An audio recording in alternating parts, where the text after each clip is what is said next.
من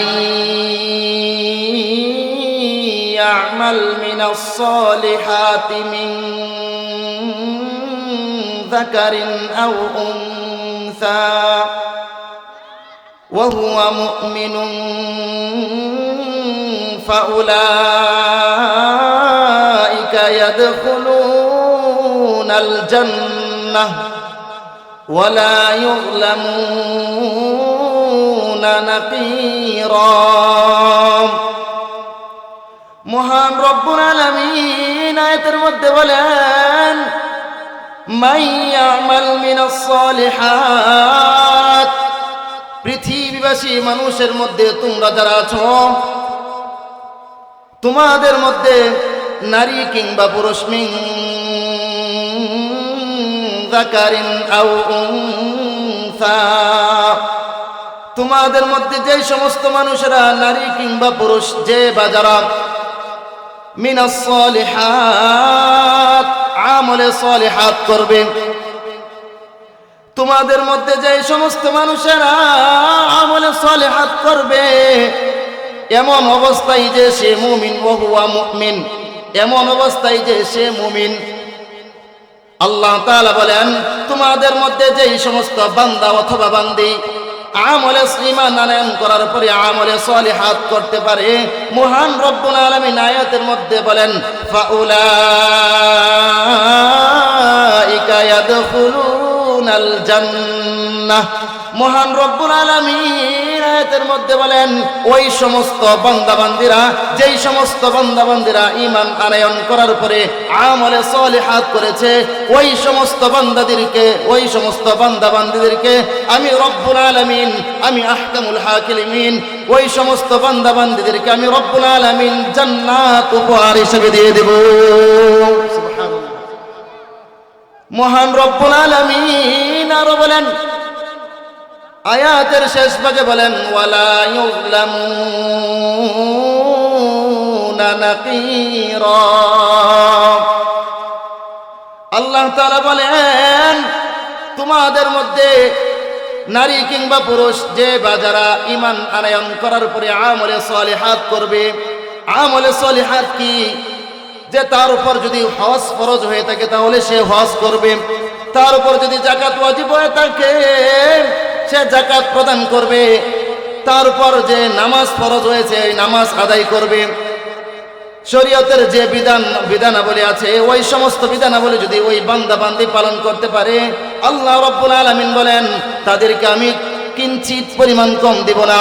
দুনিয়াতে দেখা যায় যে কোনো মালিক যদি শ্রমিককে দিয়ে কাজ করায় তাহলে সেই শ্রমিক কাজ করে সারাদিন ভর কাজ করার পর যদি তার মজুরি আসে 500 টাকা, তাহলে ওই মালিক, কিছু কিছু মালিকের ক্ষেত্রে দেখা যায় কি, দেখা যায় কোন মালিক এরকম করে যে তার পারিশ্রমিক আসছে 500 টাকা, তাকে দিয়েছে 490 টাকা, তাকে পরিপূর্ণ টাকা দেয় নাই, তাকে 10 টাকা কম দিয়েছে।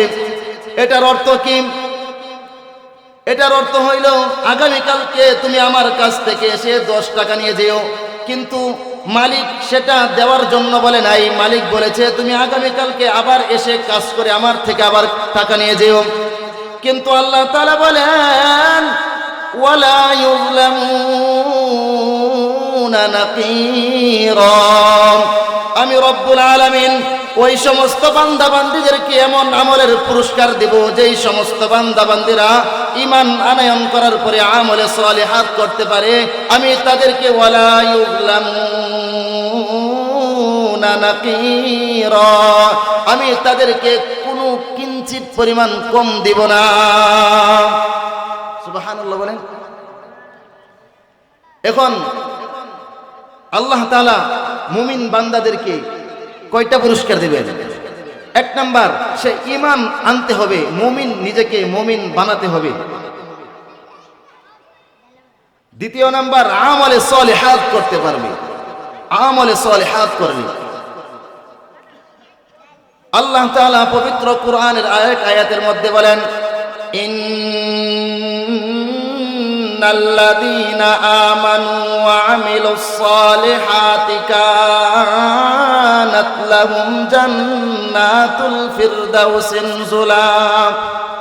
আমি ওই সমস্ত বান্দা বান্দীদেরকে কোনো কম দেব না, এমনকি তাদেরকে আমি জান্নাতুল ফিরদাউস ওয়াজিব বানিয়ে দেব। রব্বুল আলামিন এই সমস্ত ঘোষণা দিলেন হাবিবে কিবরিয়া মুহাম্মদুর রাসূলুল্লাহ সাল্লাল্লাহু আলাইহি ওয়াসাল্লামকে যখন আল্লাহ তাআলা মক্কা নগরীতে পাঠাইলেন, যখন তার একে একে বয়স হলো 40 বছর, হাবিবে কিবরিয়া মুহাম্মদুর রাসূলুল্লাহ সাল্লাল্লাহু আলাইহি ওয়াসাল্লাম 40 বছর বয়স যখন হয়ে গেল, আল্লাহ তাআলা হযরত জিবরাইল আলাইহিস সালাতু ওয়াস সালামের মাধ্যমে তাকে নবুয়ত দান করলেন, রিসালাতের দায়িত্ব দিয়ে দিলেন। হাবিবে কিবরিয়া মুহাম্মদুর রাসূলুল্লাহ সাল্লাল্লাহু আলাইহি ওয়াসাল্লাম যখন রিসালাতের দায়িত্ব পেয়ে গেলেন, রিসালাতের দায়িত্ব পাওয়ার পর মহান রব্বুল আলামিন, আরশের মালিক মহান রব্বুল আলামিন বললেন, ও মুহাম্মদ, তুমি মদিনার অলিতে গলিতে মানুষের দ্বারে দ্বারে বারে বারে গিয়ে ইসলামের দাওয়াত পৌঁছাতে থাকো, আমি দ্বীনের দাওয়াত পৌঁছাতে থাকো। মহান রব্বুল আলামিন এই সমস্ত আদেশ দেওয়ার পর হাবিবে কিবরিয়া মুহাম্মদুর রাসূলুল্লাহ সাল্লাল্লাহু আলাইহি ওয়াসাল্লাম আল্লাহ তাআলার আদেশ মানার জন্য মক্কার অলিতে গলিতে মানুষের দ্বারে দ্বারে গিয়ে গিয়ে ইসলামের দাওয়াত দিতেন, ইসলামের প্রচার প্রসার করতেন। হাবিবে কিবরিয়া মুহাম্মদুর রাসূলুল্লাহ সাল্লাল্লাহু আলাইহি ওয়াসাল্লাম যখন মক্কার অলিতে গলিতে দিনের দাওয়াত দিতেন, দিনের দাওয়াত দিতেন, এত দামি নবী মুহাম্মদ সাল্লাল্লাহু আলাইহি ওয়াসাল্লামকে মক্কার মুশরিক কাফের বেঈমানেরা অকথ্য অবর্ণনীয় নির্যাতন করেছেন। হাবিবে কিবরিয়া মুহাম্মদুর রাসূলুল্লাহ সাল্লাল্লাহু আলাইহি ওয়াসাল্লাম মক্কার অলিতে গলিতে যখন দাওয়াত দিতেন, তাকে অবর্ণনীয় নির্যাতন করেছেন মক্কার মুশরিক কাফের বেঈমানেরা। কিন্তু এত কষ্ট সহ্য করার পরেও মুহাম্মদুর রাসূলুল্লাহ সাল্লাল্লাহু আলাইহি ওয়াসাল্লাম ইসলাম থেকে চুল পরিমাণ পিছপা হয় নাই।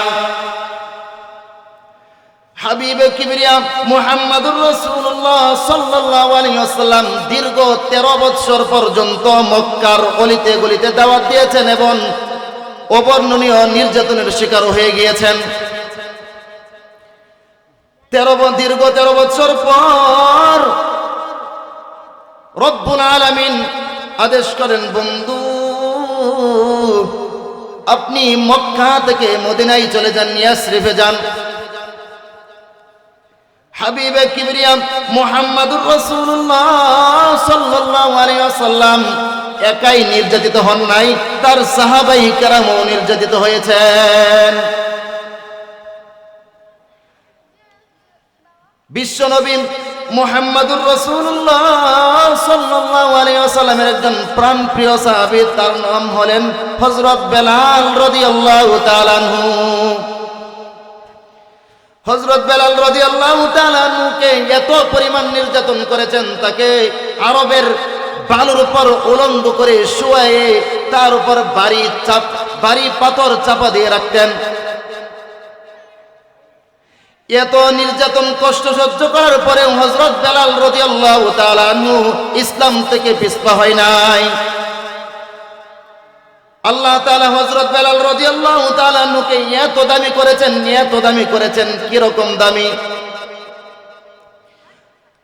আল্লাহ তাআলার আদেশে যখন হাবিবে কিবরিয়া মুহাম্মদুর রাসূলুল্লাহ সাল্লাল্লাহু আলাইহি ওয়াসাল্লাম মেরাজ ভ্রমণ করলেন, মেরাজে গেলেন, যখন জান্নাত জাহান্নাম ভ্রমণ করলেন, যখন জান্নাতে গেলেন মুহাম্মদুর রাসূলুল্লাহ সাল্লাল্লাহু আলাইহি ওয়াসাল্লাম জান্নাতে যাওয়ার পর কার জানি জুতার পায়ের আওয়াজ শোনা যায়। মুহাম্মদুর রাসূলুল্লাহ সাল্লাল্লাহু আলাইহি ওয়াসাল্লাম জিজ্ঞাসা করলেন, ভাই জিবরাইল, জান্নাত থেকে এটা কিসের আওয়াজ আসতেছে? তখন হযরত জিবরাইল আলাইহিস সালাতু ওয়াস সালাম বললেন, এটা আর কেউ না, এটা আর কেউ না, এটা হলেন পৃথিবীর দুনিয়ার বুকের মক্কা নগরীর হযরত কালো বেলাল রাদিয়াল্লাহু তাআলা আনহু। সুবহানাল্লাহ, জোরে বলেন সুবহানাল্লাহ। তাহলে বোঝা গেল কি, মানুষ যদি কালো হয়, যদি ঈমান থাকে, নিজেকে মুমিন দাবি করে, তাহলে আল্লাহ তাআলার কাছে দাম আছে না নাই?